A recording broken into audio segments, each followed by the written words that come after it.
নমস্কার। আবার বকখালি বীচ থেকে তার পার্শ্বস্থ যে জঙ্গল আছে সেই জঙ্গলে ঢুকছি। সেই ছবি আপনাদের সামনে একটু একটু করে তুলে ধরছি। আপনারা দেখুন চারপাশে ক্যাকটাস ভরে আছে। ক্যাকটাস, এখানে ঘন ক্যাকটাসের জঙ্গল প্রায় দেখার একই জাতীয় ক্যাকটাস, বেশ বড়সড়, চোখে পড়ার মতো বেশ চেহারা, ফুল ফুটেছে ক্যাকটাসের।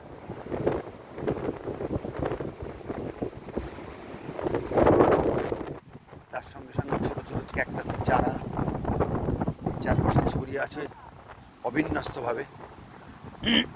বিনা যত্নে গড়ে ওঠা এই জঙ্গল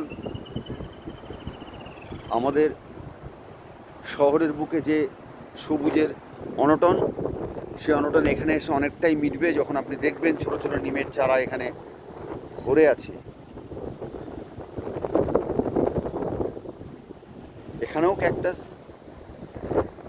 যেহেতু চারপাশে বালি, সমুদ্রেরই বালি, তাই সেখানে ক্যাকটাসের জন্মের হারটা একটু বেশি। বড় বড় দেশি ঝাউ গাছ অঞ্চলটাকে জুড়ে আছে।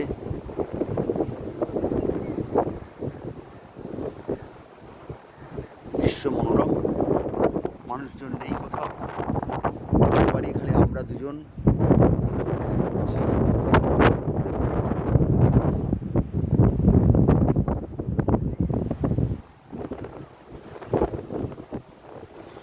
এখানে এক জাতীয়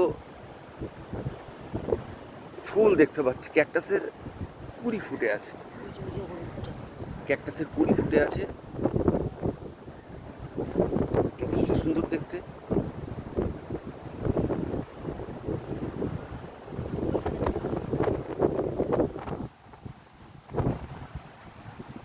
আবার ক্যাকটাসের মৃত্যু হয় তার প্রমাণ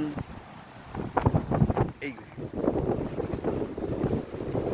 একটি অংশ শেষ হয়ে আরেকটি অংশ গড়ে উঠছে, পাশাপাশি জন্ম এবং মৃত্যু ক্যাকটাস। ফুটেছে ফুল,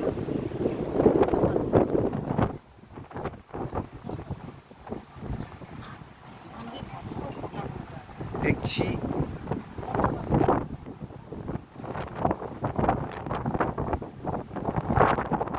জঙ্গলের ছবি। বকখালির সমুদ্র তীরস্থ জঙ্গল,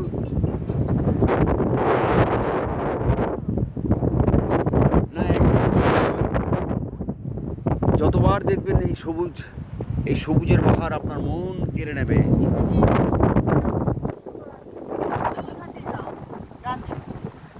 যথেষ্ট সুন্দর। অতি সন্তর্পণে পা ফেলে ফেলে এই ফুলের কাছে পৌঁছতে হচ্ছে। এই ফুলটি দেখুন, এবং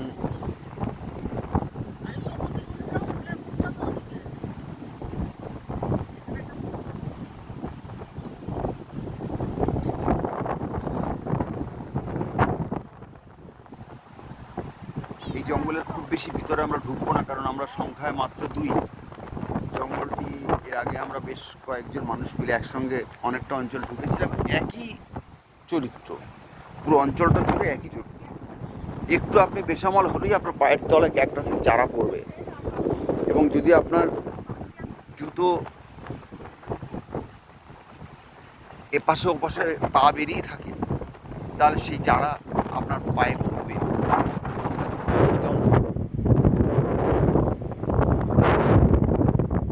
আমরা জঙ্গল পরিদর্শন আমাদের চলবে, কিন্তু ভিডিওটি আপাতত শেষ করতে হচ্ছে। এরপরে আবার যখন ফিরবো